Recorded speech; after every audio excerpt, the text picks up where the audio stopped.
अध्याय 16। मैं इसे आपके लिए सस्ता बना दूंगा। अनुवादक लेगे, संपादक लेगे। रात के अंधेरे में रेन शियासू ने अपनी अब तक की फसल की जांच की। 2 दिन पहले शियाओयू, यान लियुवान और 2 छात्रों ने उसे एक एक आभार टोकन दिया था। कुल मिलाकर उन्होंने 4 आभार व्यक्त करते हुए सिक्के एकत्रित किए। हालांकि जब उसने उनसे एक का इस्तेमाल किया तो उसके पास केवल 3 कृतज्ञता टिप्पणियां और मदिरा की एक छोटी बोतल डिज्नी थी जिसमें 2 खुराकें डिज्नी थीं। रेन शियासू ने इस ट्रोल को काली दवा नाम देने का फैसला किया क्योंकि यह सरल और याद रखने में आसान था।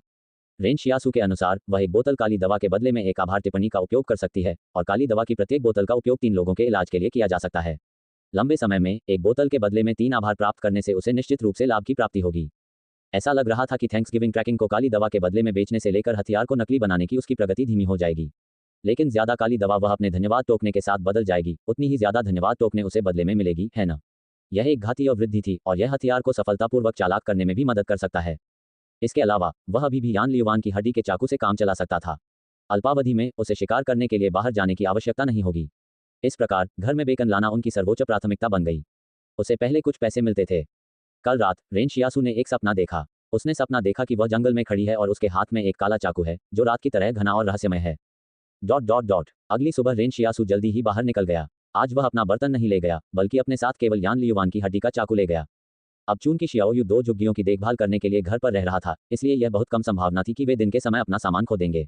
और सच कहूं तो शहर के लोग जो सच्चे विचारों को पलटते थे वे केवल कामजोरों को ही मुश्किल में डालते थे। वे निर्दयी रेन शियाओजू से चोरी करने का सहारा क्यों लेंगे? उसे अपने साथ अध्याय ले जाने की आवश्यकता नहीं होना बहुत अच्छा लगा। एक होनहार युवक के रूप में रेन शियासू अच्छा नहीं होगा यदि उसे हर दिन जहां भी वह जाए आश्चर्य हो ले जाना पड़े। आज वह जंगल में इसलिए नहीं गया था कि उसका शिकार कर रहा था, बल्कि इसलिए गया था कि वह औषधीय जड़ी बूटियां इकट्ठा कर रहा था।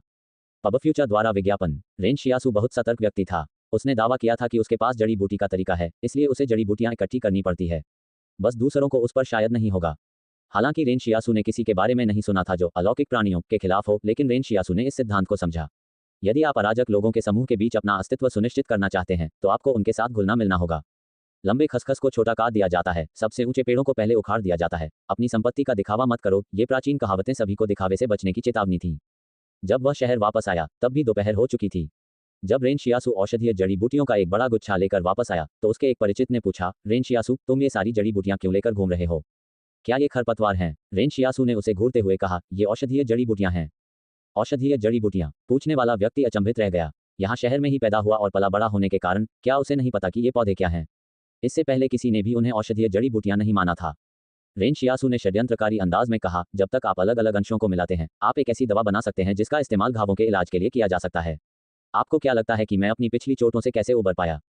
प्रश्नकर्ता ने बहुत देर तक सोचा। क्या आप अपनी दृढ़ इच्छाशक्ति के कारण ही सफल नहीं हो पाए? चले जाओ। रेन शियासू ने अपनी राह नहीं रोकी और सीधे अपनी झोंपड़ी की ओर चल दिया।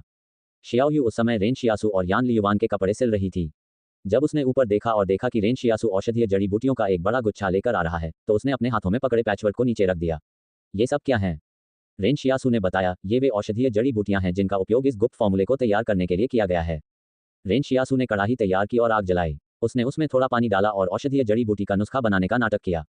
इस नुस्खे को बनाने की प्रक्रिया में सबसे महंगा हिस्सा दरअसल पानी था। पानी इस्तेमाल की गई लकड़ी या उसमें डाली गई घास फूस से कहीं ज्यादा कीमती संसाधन था। यहाँ तक कि उसने जानबूझकर झोपड़ी का पर्दादार दरवाजा भी उठा दिया ताकि शहर के लोग देख सकें कि वह क्या कर रहा है। बहुत से लोगों ने रेन शियासू को जड़ी बूटी का मिश्रण बनाते देखा, लेकिन किसी ने भी उसके पास जाकर ये पूछने की हिम्मत नहीं की कि वह क्या है। रेन शियासू को इस बात से दुख होने लगा था। उसने दरवाजा इसलिए खोला ताकि लोग उसके पास आएं और उससे पूछें कि वह क्या कर रहा है। जब ऐसा होगा तो वह अपने औषधीय मिश्रण का प्रचार कर सकेगा। बहुत देर तक इंतजार करने के बाद भी कोई भी उससे इस बारे में पूछने नहीं आया। रेन शियासू ने एक दुबले पतले आदमी को देखते हुए अपना चेहरा लंबा किया जो चुपके से प्रवेश द्वार के बाहर छुपकर खड़ा था। तुम? दुबले पतले आदमी ने खुद की ओर इशारा करते हुए कहा, मैं। हाँ, यहाँ आओ। रेन शियासू ने तब तक इंतजार किया जब तक कि दुबला पतला आदमी सावधानी से करीब नहीं आ गया। फिर उसने कहा, मुझसे पूछो कि मैं अभी क्या कर रहा हूँ। पब फ्यूचर द्वारा विज्ञापन। दुबला पतला आदमी अवाक रह गया। शियाओयू भी ऐसा ही था। आगे बढ़ो, पूछो। रेन शियासू ने उससे आग्रह किया। तुम क्या कर रहे हो? दुबले पतले आदमी ने पूछा। अपना मकसद पूरा होने पर रेन शियासू मुस्कुराने लगा। उसने दयालु नजर से कहा, मैं एक हर्बल काढ़ा बना रहा हूँ। मैं आमतौर पर इस तरह की औषधीय जड़ी बूटियों का काढ़ा तब बनाता हूँ जब मैं घायल हो जाता हूँ। यह न केवल सूजन को कम करता है और दर्द को रोकता है, बल्कि यह घाव को तेजी से ठीक भी कर सकता है। पहले मैंने ये दवा सभी से छिपा कर रखी थी, लेकिन अब मुझे अपनी गलती का एहसास हो गया है। इसलिए मैंने फैसला किया है कि मैं ये काढ़ा बनाकर सभी के साथ बांटना चाहता हूँ। आज से मैं एक क्लिनिक खोलूंगा जो घावों के इलाज में माहिर है। क्या कोई घायल है और उसे इलाज की जरूरत है? बाहर खड़े लोग रेन शियासू के भाषण को सुनकर दंग रह गए। हालांकि सभी ने एक दूसरे को देखने से पहले वहां से चले गए। किसी ने भी उस पर विश्वास नहीं किया। क्या मजाक है रेन शियासु, तुम प्रभावशाली हो सकते हो लेकिन अचानक ये दावा करना कि तुम लोगों के घावों का इलाज कर सकते हो बकवास है। पूरे मोहल्ले में हर कोई जानता है कि तुमने अतीत में अपनी चोटों को सहकर ही दम लिया था, लेकिन अब आप अचानक हमें बता रहे हैं कि आपके पास औषधीय जड़ी बूटी का मिश्रण है। जैसे हम आपकी बात पर यकीन कर लें। रेन शियासु इस बात से बहुत खुश नहीं था। उसे सभी को दवा की प्रभावशीलता के बारे में बताना था। ये बहुत आसान था क्योंकि उसने पहले भी इसे व्यक्तिगत रूप से आजमाया था। जैसे ही उसने घाव पर दवा लगाई, दर्द और जलन गायब हो गई और फिर अगले दिन पपड़ी बन गई। काश वह सभी को इसकी प्रभावशीलता के बारे में बता पाता, तो व्यापार में उछाल आ जाता, है न? रेन शियासु अपने साथ मरहम की छोटी शीशी लेकर आया और शहर में मरीजों की तलाश में निकल पड़ा। सबसे ज्यादा मरीज कहाँ थे? बेशक क्लिनिक में। जब रेन शियासु क्लिनिक पहुंचे तो उन्हें पता चला कि वहां एक भी मरीज नहीं है। दरअसल डॉक्टर से परामर्श की फीस इतनी महंगी थी कि कोई भी यहां आने का जोखिम नहीं उठा सकता था। रेन शियासु ने युवा डॉक्टर को घूर कर देखा और फिर मुड़कर चला गया। युवा डॉक्टर जो आराम से चाय पी रहा था, अचानक रेन शियासु की तीखी नजरों के कारण थोड़ा घबरा गया। कोई और विकल्प न होने पर रेन शियासु शहर में अन्य अवसरों की तलाश में निकल पड़ा। दोपहर में जब सभी फैक्ट्रियों में काम खत्म हो गया, तब रेन शियासु ने आखिरकार एक दुबले पतले आदमी को देखा जिसके हाथ पर कट लगा था। रेन शियासु बहुत खुश था। भाई, क्या काम के दौरान तुम्हारा हाथ चोटिल हो गया? मेरे पास एक चमत्कारी दवा है, क्या तुम इसे आजमाना चाहोगे? दुबले पतले आदमी ने उसे सावधानी से देखा क्योंकि उसे लगा कि रेन शियासु की आवाज सम्मानजनक नहीं लग रही थी। कोई जरूरत नहीं है, आओ इसे आजमाओ। रेन शियासु आगे बढ़ा और दुबले पतले आदमी को पकड़ लिया। अपनी काली दवा का प्रचार करने के लिए रेन शियासु ने अपने सबसे महत्वपूर्ण सिद्धांत को भी झुका दिया। मैं इसे आपके लिए सस्ता बना दूंगा। लेकिन वह आदमी अभी भी तैयार नहीं था। आखिरकार रेन शियासु के हाथ पर लगा काला पदार्थ थोड़ा संदिग्ध लग रहा था। रेन शियासु ने अपने दांत पीसते हुए कहा, प्रचार के लिए मैं इस बार आपके घाव का इलाज मुफ्त में करूंगा। ठीक है, पहले अपना चाकू रख दो। जब रेन शियासु इलाज के लिए मरीजों की तलाश में निकला तो वह अपने साथ एक हड्डी का चाकू लेकर आया था। अध्याय 17 पूरी तरह से अप्रत्याशित। अनुवादक लेगे, संपादक लेगे। भाई यान लियुवान ने रेन शियासु से पूछा, क्या तुमने आज दोपहर किसी को मुफ्त में खाना खिलाया? ये तो तुम्हारी आदत नहीं है। मत पूछो, अगर तुमने पूछा तो खुद को मार डालोगे, रेन शियासु ने कड़वाहट से कहा। ईमानदारी से कहें तो वह वास्तव में काली दवा को सभी के बीच प्रचारित करना चाहता था। दूसरों का आभार प्राप्त करने के लिए उसे काफी हद तक इस घटना पर निर्भर रहना होगा। इसके अलावा ये दवा अल्पावधि में पैसा बनाने की उसकी योजना का मूल भी थी। इसलिए रेन शियासु ने खुद को आश्वस्त किया कि उद्धार के तौर पर शुरुआत हमेशा सबसे कठिन होती है। बड़े लक्ष्य वाले लोगों को फैक्ट चीजों से बाधाएं नहीं डालनी चाहिए। वह एक व्यक्ति के तौर पर उदार होना होगा। रेन शियासु मुलाकात कंजूस नहीं था। उसे अच्छी तरह पता था कि उसे सही समय पर क्या करना है। हालांकि वह अपनी परेशानी को महसूस करने से खुद को रोक नहीं पाई। शियाओयू ने भरोसा करते हुए कहा, चिंता मत करो, तुम निश्चित रूप से सफल होगे। इस कारण शियाओयू अपनी छोटी सी में वापस आ गई और बिस्तर पर चली गई। पहले वह रात में ठीक से सो नहीं पाई थी, लेकिन यहाँ आने के बाद से वह हर दिन अच्छी नींद ले लेती है। अगली सुबह घर की घड़ी अचानक बजी, मानो वह सबको याद दिला रही हो कि फैक्ट्री में काम पर जाने का समय हो गया है। रेन शियासु उस दिन के लिए 5 गुना पानी लेकर चुकाओ। उन्होंने अनुमान लगाया कि काली दवा के बाद घाव पर पापड़ी जमने में 12 घंटे लगते हैं, इसलिए ये देखने की जल्दी नहीं थी कि शहर के लोगों की क्या प्रतिक्रिया होती है। जब सभी को दवा की जानकारी के बारे में पता चला तो लोग स्वाभाविक रूप से प्रश्न लेकर उनके पास आने लगे। हालांकि रेन शियासु को उम्मीद नहीं थी कि जब वह पानी की बाल्टी वापस ले जाएगी तो वांग फुगुई घूमते हुए झोंपड़ी के प्रवेश द्वार पर इंतजार कर रहा होगा। बूढ़े वांग, तुम इतनी सुबह यहाँ क्या कर रहे हो? मैं हाल ही में कोई गौरैया नहीं पकड़ गया, रेन शियासु ने बिना किसी हड्डी के बाल जमीन पर रखते हुए कहा। उसने झोंपड़ी में नजर डाली। तेज तर्रार यान लियुवान ने उंग वांग से बचने के लिए पहले ही अपनी हड्डी का चाकू उठा लिया था। रेन शियासु को देखने के बाद ही उसने आखिरकार हड्डी का चाकू नीचे कर दिया। जब वांग फुगुई ने रेन शियासु को देखा तो उसकी आंखें चमक उठीं। ओह शियासु, तुम आखिरकार वापस आ गए। मैं तुम्हें देखने के लिए इतनी सुबह सुबह यहाँ आया था। क्यों? रेन शियासु को लगा कि कुछ बुरा है। बगीचे वांग को क्या इतना खुश कर सकता है? उसने उठ वांग को ध्यान से देखा और पूछा, क्या तूने शराब पी है? वांग फुगुई तुरंत नाराज हो गया। पीने से सारा का क्या मतलब है? क्या तुम्हें पता नहीं है कि अब शराब प्रतिबंधित है? कौन इतना हिम्मतवर होगा कि शराब पी ले जब सबके पास खाने के लिए भी पर्याप्त भोजन नहीं है? मुझे याद है पिछली बार मुझ पर कुछ खास गंध आई थी। N0WL.com पर नया अध्याय खोजें। रेन शियासु के शब्दों की प्रतिक्रिया में वांग फुगुई की अभिव्यक्ति गर्जनापूर्ण हो गई। उन्होंने तुरंत उसे बीच में रोका और कहा, आप बकवास मत करो। ठीक है, मैं नहीं जाऊंगा। तुम मुझे क्यों ढूंढ रहे हो? रेन शियासु ने पूछा। क्या तुमने कल आयरन हेड के घाव का इलाज किया था? वह जो शहर के पूर्वी हिस्से में रहता है, वांग फुगुई ने उसे आंख मारते हुए कहा। ओह, तो उसे आयरन हेड कहा जाता है। उसका सिर मुझे उतना कठोर नहीं लगता, तो फिर उसका ये नाम क्यों है? रेन शियासु ने आश्चर्य जताया। मुझे बीच में मत टोको, वांग फुगुई ने कहा, बस मुझे बताओ कि तुमने टोका या नहीं। हाँ, मैंने किया। रेन शियासु मन ही मन खुश होने लगा था। वांग फुगुई एक ऐसा व्यक्ति था जो बिना किसी कारण के किसी की तलाश नहीं करता था। ये काली दवा की प्रभावशीलता ही होगी जिसने उसे आकर्षित किया और उसे इसके लाभ को दिखाया। अन्यथा वह उसके प्रति इतना विनम्र क्यों होगा? इससे यह साबित हो गया कि उनकी काली दवा का बाजार खुल रहा था। जब रेन शियासु ने यह बात स्वीकार की तो वांग फुगुई बहुत खुश हुआ। क्या आपके पास अभी भी वह दवा है? आप मुझे दे सकते हैं, मैं इसे आपके लिए बेच दूंगा। तुम इसे मेरे लिए बेचना चाहते हो? बिल्कुल नहीं, रेन शियासू ने अपना सिर हिलाया। मैं किसी बिचौलिए को मुनाफे में से हिस्सा नहीं लेने दे सकता। ये शहर पहले से ही बहुत छोटा है। क्या मेरे लिए इसे खुद बेचना बेहतर नहीं होगा? ऐसा नहीं है कि मैं अपनी दवा हर जगह बेचने की योजना बना रहा हूँ। इसके अलावा अगर मेरा इतना बड़ा व्यवसाय होता तो भी तुम इसे संभाल नहीं पाते। वान फुगुई रेन शियासू की बात सुनकर दंग रह गया। हाँ, ये शहर तो बहुत छोटा था, तो रेन शियासू उसे दवा क्यों बेचने देगा? लेकिन वान फुगुई ने फिर कहा, अगर आप मुझे इसका थोड़ा सा हिस्सा भी बेच दें तो भी कोई बात नहीं। रेन शियासू ने वान फुगुई की जांच की। आप घायल नहीं दिखते, तो आपको इस दवा की क्या जरूरत है? वान फुगुई ने रहस्यमयी ढंग से मुस्कुराते हुए कहा, तुम्हें अभी भी नहीं पता है ना? कल घर लौटने के बाद आयरन हेड को थोड़ा संदेह हुआ। वह जानना चाहता था कि तुमने उसके घाव पर क्या लगाया है। इसलिए उसने उसे सूंघा, लेकिन वह समझ नहीं पाया कि वह क्या था। उसके बाद उसने उसे चाटा, ये जानने की कोशिश की कि वह किस चीज से बना है। सोचो, इसका नतीजा क्या हुआ? रेन शियासू को आश्चर्य हुआ कि आखिर उस आदमी को क्या हो गया है। उसने तो उसे चाटा भी था। काली दवा की प्रभावशीलता में कुछ भी गलत नहीं था। जब आयरन हेड ने उस रात अपने घाव का निरीक्षण किया तो उसे पता चला कि रेन शियासू ने उससे झूठ नहीं बोला था। ये वास्तव में एक अच्छी दवा थी। जिज्ञासा से प्रेरित होकर वह यह पता लगाने की उम्मीद कर रहा था कि यह किस चीज से बनी है। वान फुगुई ने आगे कहा, आखिरकार वह और उसकी पत्नी पूरी रात इस काम में लगे रहे, आज सुबह तक। आपकी वह दवा बहुत ज्यादा असरदार है। रेन शियासू हैरान रह गया। झोंपड़ी में मौजूद यान लियुआन भी जो कुछ उसने सुना उससे हैरान रह गया। रेन शियासू ने यह भी सोचा था कि क्या काली दवा को मुंह से लिया जा सकता है और क्या इसके कोई साइड इफेक्ट होंगे। उसे लगा कि शायद इसे मुंह से लिया जा सकता है, लेकिन उसने खुद इसे आजमाने की हिम्मत नहीं की। अब उसे पता चला है कि दवा का इतना असर तब होता है जब उसे मुंह से लिया जाता है। रात से सुबह तक असर करना, आखिर यह कैसी दवा थी? रेन शियासू को समझ में नहीं आया कि हंसे या रोए। तो फिर तुम ये दवा क्यों खरीद रहे हो? उसके पास इस वेबसाइट का अच्छा कारण था। वह जानती थी कि वान फुगुई की पत्नी कई साल पहले बीमारी के कारण मर चुकी थी। इसलिए उसके पास इस दवा लेने का कोई कारण नहीं था। वान फुगुई ने दुखी होकर कहा, क्या मुझे प्यार का दूसरा मौका नहीं मिल सकता? बस अब मेरा शरीर थोड़ा कमजोर हो गया है। तुम्हारा दूसरा औरत मिल गया? रेन शियाओजू ने हंसते हुए कहा। अभी नहीं, गंगवांग ने कहा, लेकिन मैं इसके बारे में सोच रहा हूँ। कोई भी नपुंसक आदमी से शादी नहीं करना चाहेगा, है ना? इसलिए मैं आपकी दवा के साथ तैयार रहना चाहता हूँ। रेन शियासू ने हंसते हुए कहा, तुम मजेदार हो वान फुगुई। सगाई लेकिन जीवंत, तुम कैसी पत्नी की तलाश में हो? वान फुगुई ने सचमुच कहा, जब तक वह मुझे पसंद करती है तब तक ये काफी अच्छा है। रेन शियाओजू ने इस पर विचार किया। यह कोई आसान शर्त नहीं है। वान फुगुई नाराज था। क्या हम करीब हैं? वान फुगुई ने उदास भाव से कहा, मैं वैसे भी शहर के सबसे अमीर लोगों में से एक हूँ, तो कोई महिला मुझसे प्यार क्यों नहीं करेगी? रेन शियासू ने थोड़ा उदास महसूस किया। हमारे शहर के सबसे अमीर लोगों में से एक चांदी की दुकान का मालिक है। ये थोड़ा शर्मनाक क्यों लगता है? तुम कौन होते हो मेरी आलोचना करने वाले? बकवास बंद करो। तुम इसे बेचना चाहते हो या नहीं? हाँ, रेन शियासू ने कुछ सोचते हुए कहा, आपको विशेष परिचित छूट मिलेगी, 600 युआन। हाईवेड, वान फुगुई ने गुस्से से कहा। संभवतः रेन शियासू के पास मिली मात्रा में काली दवा एक बार के घावों के उपचार के लिए पर्याप्त थी।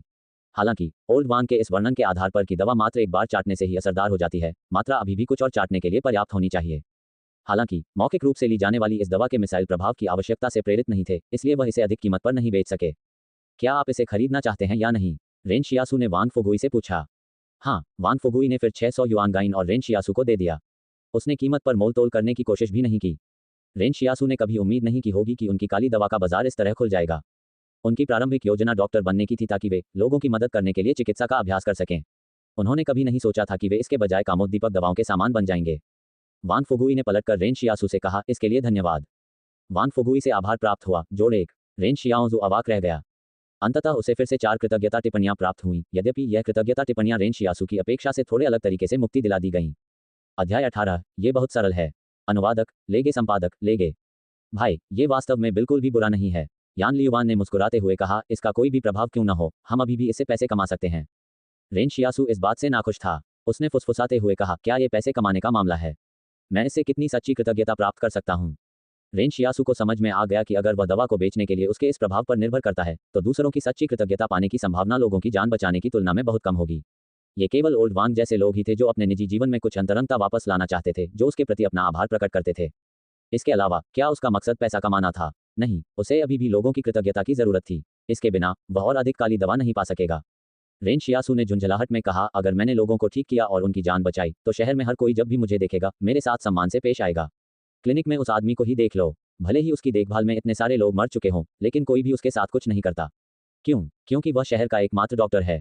तुम सही कह रहे हो भाई, यान लियुआन ने सहमति जताई। वास्तव में यह उसके लिए बिल्कुल भी मायने नहीं रखता था। वह बस इतना जानता था, वे अमीर बनने जा रहे थे। नवीनतम कहानियों को novel.com पर फॉलो करें। और सबसे महत्वपूर्ण बात, रेन शियासू ने कहा, अगर मैंने लोगों को ठीक किया और उनकी जान बचाई, तो हर कोई मुझे जब भी देखेगा मुझे डॉक्टर रेन कहकर बुलाएगा, अगर मैं लोगों को ठीक नहीं करता और उनकी जान नहीं बचाता, तो क्या आप जानते हैं कि वे मेरी पीठ पीछे मुझे क्या कहेंगे? अरे, वह ड्रग डीलर। ये स्पष्ट था कि दोनों की सामाजिक स्थिति समान नहीं थी। यान लियुवान अब और नहीं रुक सका। वह झोंपड़ी में हंसते हुए बोला, भाई, तुम्हारी कल्पना शक्ति बहुत ज्यादा है। हालांकि रेन शियासु इस बात से अनजान था कि ओल्ड वांग ने उससे खरीदी गई दवा का इस्तेमाल नहीं किया था। आखिरकार ओल्ड वांग को अभी तक कोई प्रेमी नहीं मिला था। काली दवा वाली शीशी कुछ खास नहीं थी। यह एक छोटी सी सामान्य दिखने वाली चीनी मिट्टी की बोतल थी जो शहर में हर जगह मिल सकती थी। काली दवा वाली मूल शीशी कांच की बनी थी और शिल्प कौशल असाधारण स्तर का था। रेन शियासु को चिंता थी कि लोग फिर से दवा पर शक करेंगे और जान लेंगे कि यह कहां से आई है। आखिरकार शहर में कोई भी इस तरह की शीशी नहीं बेचता था। वांग फुगुई ने छोटी चीनी मिट्टी की बोतल शहर के एक प्रशासक को दे दी। वह भी उन चंद लोगों में से एक था जिन्हें घर से बाहर भेजा गया था। बूढ़े वांग को लगा कि रेन शियासु को दवा का मूल्य नहीं पता था, लेकिन वह जानता था इस काली दवा के प्रभाव की सबसे ज्यादा जरूरत किस जगह पर थी जब इसे मुंह से लिया गया। क्या ये शहर के पुरुषों के लिए था? नहीं। हालांकि शहर के लोगों के पास खाने के लिए बहुत कम भोजन था, उनमें से कुछ तो हड्डियों और चमड़ी के बने हुए थे, फिर भी सभी लोग शारीरिक श्रम कर रहे थे। भले ही वे दुबले पतले थे, लेकिन उनका स्वास्थ्य वास्तव में बहुत अच्छा था। पर्याप्त व्यायाम से शरीर के चयापचय और अंगों के अभ्यास को बनाए रखना मुश्किल नहीं होगा। इसलिए शहर के लोगों को वास्तव में इस काली दवा की जरूरत नहीं थी। जिन लोगों को काली दवा की सबसे अधिक आवश्यकता थी, वे वास्तव में गढ़ में रहने वाले अभिजात वर्ग के लोग थे। वांग फुगुई ने चुपके से उस काली दवा को उस एडमिनिस्ट्रेटर को सौंप दिया जिसे गढ़ द्वारा भेजा गया था। शहर के प्रशासक वे लोग थे जिन्हें शहर में होने वाली सभी गतिविधियों की जानकारी थी। उनका दैनिक कार्य शहर में होने वाली किसी भी असामान्य गतिविधि के बारे में जानकारी प्राप्त करना था। इसलिए इस प्रशासक को भी पिछली रात की घटना के बारे में पता चला जब लोहे के सिर ने काली दवा चाटी थी। हालांकि प्रशासक ने इसका उपयोग नहीं किया। रात को वापस जाने के बाद उन्होंने इसे अपने वरिष्ठ अधिकारी को फिर से उपहार में दे दिया। किसी को यह पता नहीं था कि काली दवा वाली छोटी चीनी मिट्टी की बोतल आखिरकार कहाँ गई। रेन शियासु को इस बारे में कुछ भी पता नहीं था। उन्होंने काली दवा की एक और शीशी के बदले में एक और कृतज्ञता टिप्पणी का इस्तेमाल किया। फिर उसने शियाओयू को शहर से एक सफेद कपड़ा खरीदने को कहा। उसके बाद उसने उसे काले कपड़ों का उपयोग करके उस पर क्लिनिक शब्द सिलने को कहा, साथ ही नीचे एक छोटे आकार में घावों में विशेषज्ञ दयालु डॉक्टर शब्द भी लिखवाए।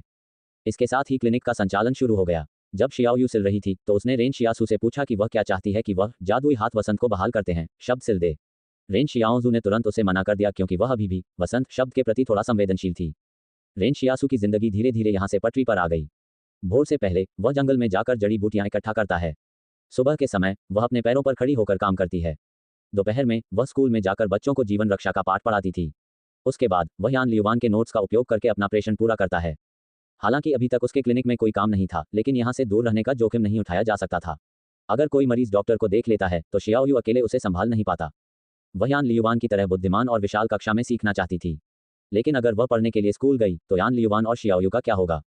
इस परिवार में कोई ऐसा नहीं था जो अपनी आकांक्षाओं का त्याग करने को तैयार था। अगले दिन रेन शियासु चोरी में बैठा हुआ आराम कर रहा था और दरवाजा पूरी तरह से खुला हुआ था।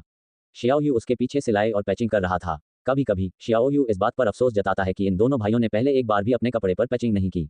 आखिर उनकी अलमारी में इतने सारे छेद कैसे हो गए? इसी समय कोई व्यक्ति खून से लथपथ हाथ लेकर कच्चे रास्ते के दूसरे छोर से तेजी से आया। रेन शियासु की आकृतियां चमकी। अगर आप अपनी चोटों का इलाज नहीं करवाओगे तो आप मर भी सकते हैं। हालांकि उस आदमी ने रेन शियासु की तरफ देखा तक नहीं। हर कोई अवचेतन रूप से अपने घावों का इलाज करवाने के लिए क्लिनिक की ओर जाता था क्योंकि वह जगह ज्यादा आधिकारिक थी। इसके अलावा रेन शियासु के बारे में हर किसी की धारणा अभी भी वह ड्रग डीलर की थी, न कि चाकू के घावों का इलाज करने वाले व्यक्ति की। तभी महल से उसके मन में लंबे समय से प्रतीक्षित आवाज गूंजी, लक्ष्य एक रोगी का सफलतापूर्वक इलाज करना। रेन शियासु खड़े हुए और निराश होकर बोले, मुझे खेद है। उसके बाद शियाओयू ने रेन शियासु को झोंपड़ी से बाहर भागते हुए देखा। 1 मिनट से भी कम समय बाद उसने उसे उस आदमी को वापस ले जाते हुए देखा। रेन शियासु ने मरीज से विनम्रतापूर्वक कहा, क्लिनिक का वह डॉक्टर एक ढोंगी है। क्या तुम जानते हो कि तुम्हें यहाँ वापस लाकर मैं तुम्हें बचा रहा हूँ? चूंकि उस आदमी को बहुत समय से खून बह रहा था, इसलिए उसमें अब और ताकत नहीं बची थी। वह आदमी लगभग गिर पड़ा और रेन शियासु ने उसे मजबूती से पकड़ रखा था। इस समय 2 और आदमी कच्चे रास्ते के विपरीत दिशा से दौड़ते हुए आए। उनके शरीर खून से सने हुए देखकर रेन शियासु दंग रह गया। क्या तुम सब झगड़ पड़े थे? जब पकड़े गए व्यक्ति ने यह सुना तो उसने बताया, नहीं, ये फैक्ट्री में बॉयलर है, ये फट गया। हमें जो चोटें आई हैं वे हल्की हैं, इसलिए हम फिर भी खुद ही भागकर यहाँ आ सकते हैं। हालांकि मुझे डर है कि कुछ लोग घटनास्थल पर ही मर गए होंगे। रेन शियासु ने चुपचाप सिर हिलाया। वर्तमान में कोई भी इतना दयालु नहीं होगा कि कारखाने में दुर्घटना की स्थिति में आपकी चोटों का इलाज कराने के लिए आपको ले आए। वे इससे अधिक कुछ नहीं चाह सकते कि आप मर जाएं ताकि आपका सामान उनके पास चला जाए। आओ बड़ी बहन शियाओयू, सुई को जीवाणुरहित करो, रेन शियासु ने कहा। हालांकि उसे सूजन की चिंता नहीं थी, फिर भी उसे मरीज के लिए नाटक करना था, है न? ऐसा कहने के बाद वह फिर से बाहर चला गया। इस बार वह 2 और लोगों को साथ लेकर आया। रेन शियासु ने तीनों को पकड़ने के लिए अपने दोनों हाथों और एक पैर का इस्तेमाल किया। तीनों में प्रतिरोध करने की सारी इच्छाशक्ति खत्म हो गई। अगर वे घायल न होते तो रेन शियासु उन्हें कभी नहीं पकड़ पाता। दरअसल वे जानते थे कि वे रेन शियासु के यहाँ भी इलाज करवा सकते हैं। हालांकि वे आदतन क्लिनिक की ओर भाग रहे थे। अब जब वे फंस चुके थे तो उन्हें विरोध करना बंद कर देना चाहिए। फिर उन्होंने देखा कि शियाओयू ने अपने हाथों में पैचवर्क रख दिया। उसने कपड़े सिलने के लिए इस्तेमाल की जाने वाली सुई ली और उसे आग पर रख दिया। चूंकि यह सुई थोड़ी लंबी थी, इसलिए वह दूसरे सिरे को पकड़ते हुए जली नहीं। क्या मैं इन्हें सिर्फ सिल दूं? ज़ियाओयू ने डरते हुए पूछा। हाँ, उनके घावों को ऐसे सिल दो जैसे कपड़े सिलते हो, रेन शियासू ने मुस्कुराते हुए कहा। यह बहुत आसान है। शियाओयू ने हिम्मत जुटाई और एक मरीज के साथ घाव पर टांके लगाने लगी। लेकिन उसकी त्वचा झुलस गई और उसके साथ मांस जलने की गंध भी आने लगी। आदमी कांपते हुए बोला, मैं समझता हूं कि आप सुई को रोगाणुरहित करने के लिए आग का उपयोग कर रहे हैं, लेकिन क्या आप सिलाई शुरू करने से पहले कम से कम सुई के ठंडा होने का इंतजार कर सकते हैं? अध्याय 19। फिर तुम तेज क्यों नहीं भागे? अनुवादक, लेगे संपादक, लेगे। यह एक गलती थी, रेन शियासू ने मुस्कुराते हुए समझाया। ये हमारी नस के लिए काम का पहला दिन है, इसलिए उसे अभी तक सटीक प्रक्रियाएं नहीं पता हैं। चलो, टांके लगाना जारी रखें। बड़ी बहन शियाओयू, इसे कपड़े सिलने जैसा ही समझो। शियाओयू को खून से डर नहीं लगता था। सच कहूं तो शहर में हर कोई हर समय लोगों को मरते हुए देखने का आदी था, इसलिए जब उन्हें इस तरह की छोटी मोटी चोटों का सामना करना पड़ता था तो यह कोई बड़ी बात नहीं थी।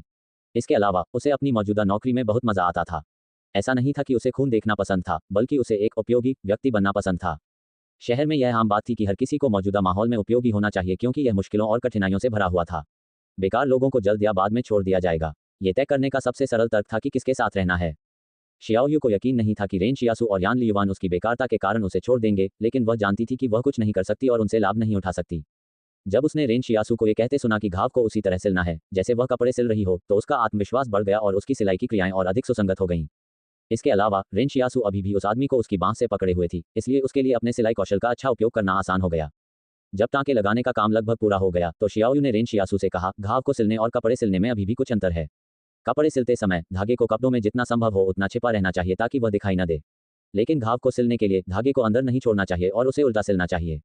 हालांकि ऐसा करने से यह काफी बदसूरत दिखाई देता है। तीनों मरीज बेहद असहज हो गए। शियाओयू जितना ज्यादा बोलती, वे उतने ही ज्यादा घबरा जाते।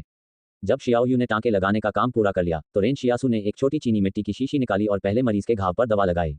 मेरी दवा बहुत कीमती है, लेकिन मैं इसके लिए आपसे ज्यादा पैसे नहीं लूंगा।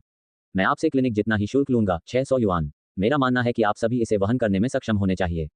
एक सूती पैडेड जैकेट की कीमत लगभग 600 युआन थी। हालांकि इन श्रमिकों का प्रति माह वेतन संभवतः लगभग 2200 से 2800 युआन था। इससे बेची जाने वाली वस्तुओं की कीमत उनके अर्जित वेतन की तुलना में अपेक्षाकृत महंगी हो गई।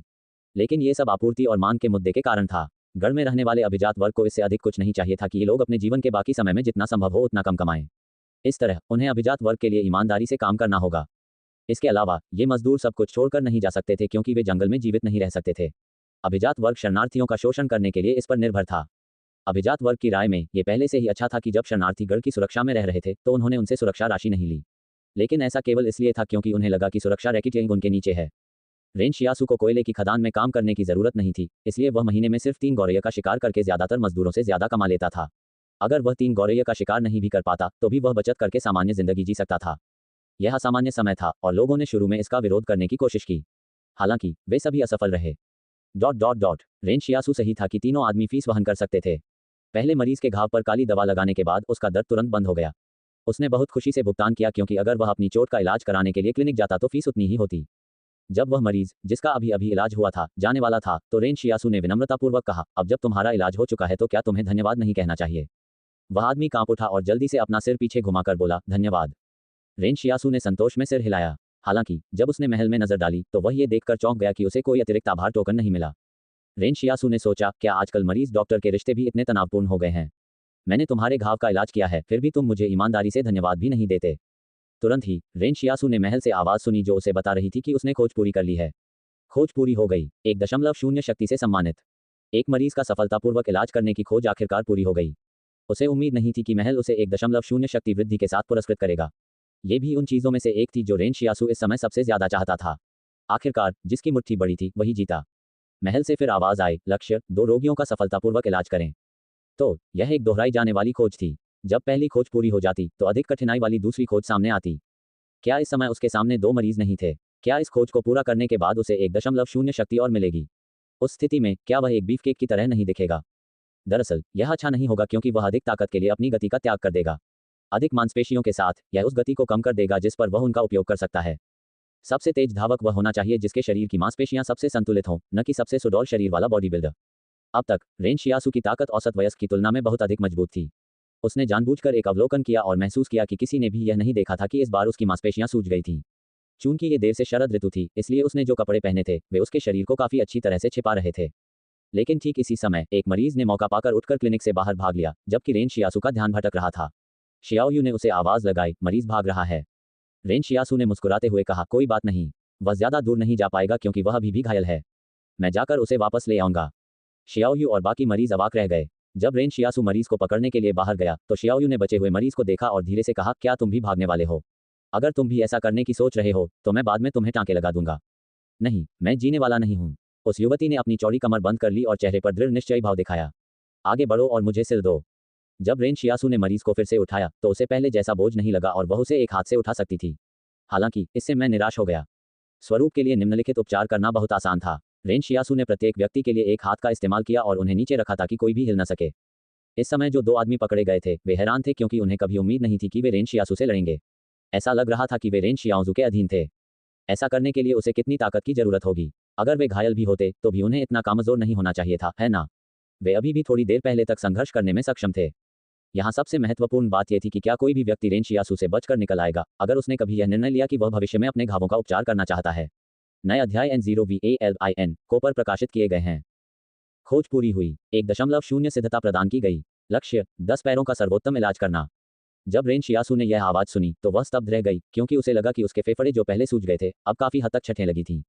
आध्यात्मिकता मांसपेशी तांत्रिकों की शक्ति बढ़ाने का एक तरीका था। शक्ति के समान स्तर पर पहुंचने पर यह मांसपेशियों के द्रव्यमान को कम करने में मदद करेगा।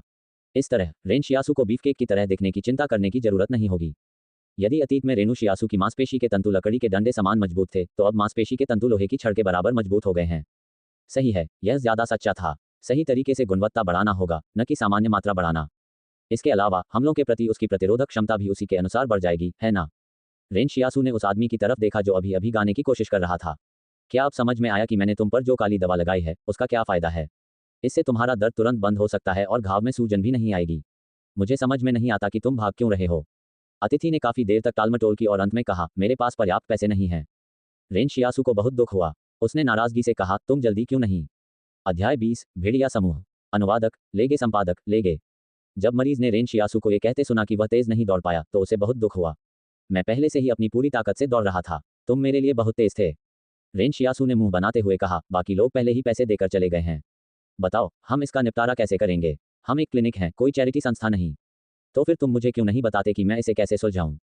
वह आदमी रोने वाला था। ये देखकर कि वह रेन शियासू के बराबर नहीं था और इलाज का खर्च उठाने में असमर्थ था, वह आज यही मर सकता था।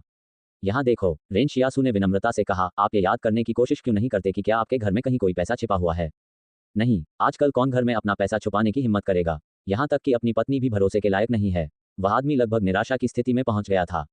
रेन शियासू थोड़ा अधीर होने लगा। तुम बड़े आदमी हो, इसलिए ऐसा मत करो जैसे तुम्हें धमकाया जा रहा हो। बस मुझे बताओ कि तुम्हारे पास कितना पैसा है। यह महीने का अंत होने वाला है, इसलिए मुझे वेतन मिलने में सिर्फ 5 दिन बचे हैं। हम जो काम करते हैं उससे हम ज्यादा पैसे नहीं बचा पाते। मैं पूछ रहा हूं कि तुम्हारे पास कितने पैसे हैं? रेन शियासू चिल्लाया। 432 युआन, आदमी रोते हुए बोला। वह निश्चित रूप से उसे वचन पत्र लिखने की अनुमति नहीं दे सकता था। वर्तमान समय में अगर वह आज किसी को वचन पत्र पर हस्ताक्षर करने देता तो कौन जानता कि वह व्यक्ति अगले दिन मर सकता था। रेन शियासू सोच रहा था कि क्या इस आदमी के पास कोई और कीमती सामान भी है। अचानक रेन शियासू को कुछ सूझा। उसने आंखें चमकाते हुए कहा, यह कैसा रहेगा? मुझे नहीं लगता कि यह तुम्हारे लिए भी आसान है, तो क्यों न मैं तुम्हारी बची हुई फीस माफ कर दूं। तुम अपनी जेब में जो भी पैसे हो मुझे दे दो। तुम 32 युआन अपने खाने के लिए रख सकते हो। इसे भूल जाओ, तुम 2 युआन अपने अगले खाने के लिए रख सकते हो। जब उस आदमी ने यह सुना तो उसकी आंखों में आंसू आ गए। धन्यवाद, बहुत बहुत धन्यवाद। डोंग मिंगशुआई से आभार प्राप्त हुआ। जोड़ 1 पब फ्यूचर द्वारा विज्ञापन। रेन शियासू बहुत खुश था। उसे आखिरकार अपने मरीजों का आभार पाने का एक तरीका मिल गया था। सबसे पहले उसे उचित मूल्य निर्धारित करना था। अगर क्लिनिक 600 युआन लेता है तो वह भी 600 युआन लेगा। इस तरह किसी को नहीं लगेगा कि वह उन्हें ठग रहा है। दूसरे, उसे दिखावा करना होगा। भले ही इसका मतलब कम पैसे कमाना हो, लेकिन वह उनका आभार अर्जित करेगा। पैसा कमाना प्राथमिकता नहीं थी, कृतज्ञता प्राप्त करना प्राथमिकता थी। कृतज्ञता प्राप्त करके ही वह पैसा कमा सकता था। एक दिन की छोटी सी अवधि में रेन शियासू ने पहले ही 1630 युआन कमा लिए थे। यह उससे भी तेज था जितना कि अगर वह गौरैया का शिकार करने जाता। इसके अलावा इसमें कोई खतरा भी नहीं था। फिलहाल रेन शियासू के आभार टोकन की संख्या फिर से 4 हो गई है। ऐसा लग सकता है कि इसमें कोई वृद्धि नहीं हुई है, लेकिन यह अधिक महत्वपूर्ण था कि उसने परीक्षण और त्रुटि के माध्यम से उनमें से अधिक प्राप्त करने का एक तरीका खोज लिया था। इस समय रेन शियासू खुशी खुशी यान लियुआन के लिए उपहार के कपड़े खरीदने के बारे में सोच रहा था। उसने पलटकर शियाओयू की तरफ देखा और वह शियाओयू के लिए सर्दियों में पहनने के लिए एक सूती पैडेड जैकेट भी खरीद सकती थी। अब चूंकि शियाओयू उनके क्लिनिक की नस बन गई थी तो रेन शियाओयू उन्हें बिना पैसे के काम नहीं करने दे सकते थे, है ना? लेकिन कोई जल्दी नहीं थी। वह इंतजार कर सकती थी और देख सकती थी कि एक महीने में वह कितना कमाया, उसके बाद ही तय कर सकती थी कि उसे शियाओयू को कितना भुगतान करना है। जब फैक्ट्री में उत्पादन फटने की खबर फैली तो शहर की कई महिलाएं बहुत चिंतित हो गईं। उन्हें डर था कि कहीं उनके पतियों को कुछ ना हो जाए। दोपहर में रेन शियासू ने अपनी छोटी सी में आटा वितरक के कर्मचारियों के लौटने का इंतजार कर रहा था ताकि वह उन्हें रोक सके और इलाज के लिए क्लिनिक ले जा सके। लेकिन अंत में वह किसी और को वापस आते नहीं देखा।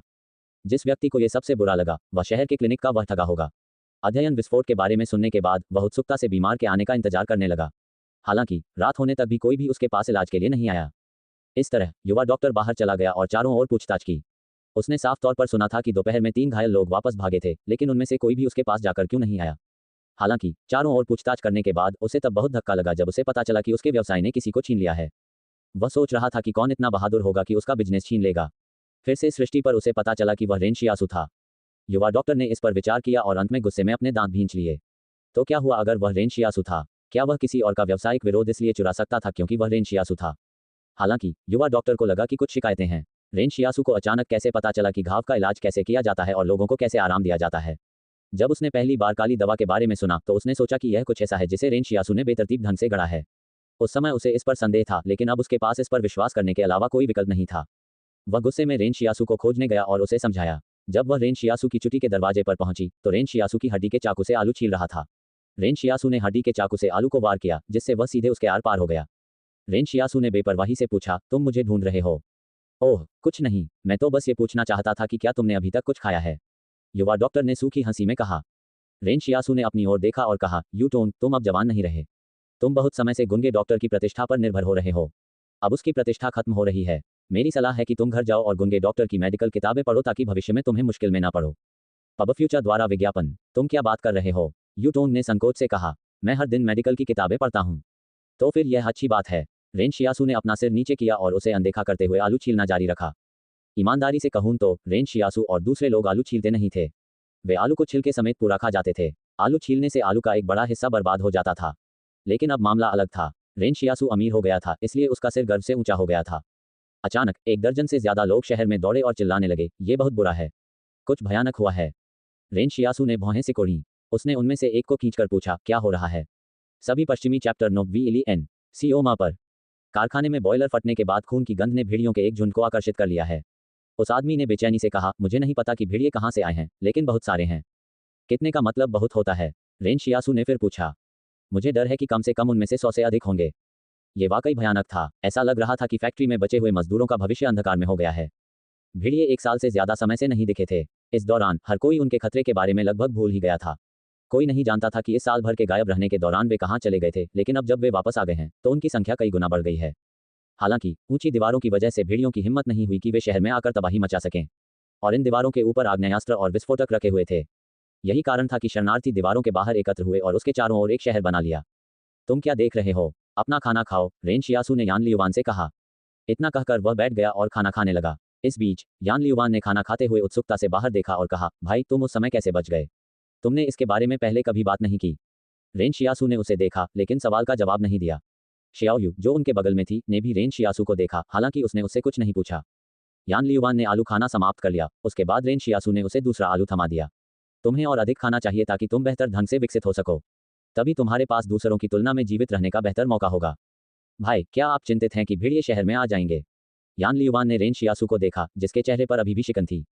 नहीं, रेन शियासू ने अपना सिर हिलाया और कहा, वे आप लोगों की कल्पना से कहीं ज्यादा होशियार हैं, इसलिए वे यहाँ आकर जोखिम नहीं उठाएंगे। अगर फैक्ट्री में बॉयलर फटता नहीं और उससे इतनी चोटें और मौतें नहीं होती तो वे वहां जाते ही नहीं। वे पहले से ही खून की गंध से आकर्षित नहीं थे। यह मौत की गंध थी जिसने उन्हें वहां जाने के लिए मजबूर किया। तो फिर तुम किस बात की चिंता कर रहे हो, भाई? यान लियुवान ने आश्चर्य से पूछा। रेन शियासू ने बहुत देर तक सोचा, क्या होगा अगर दीवारें एक दिन ढह जाएं?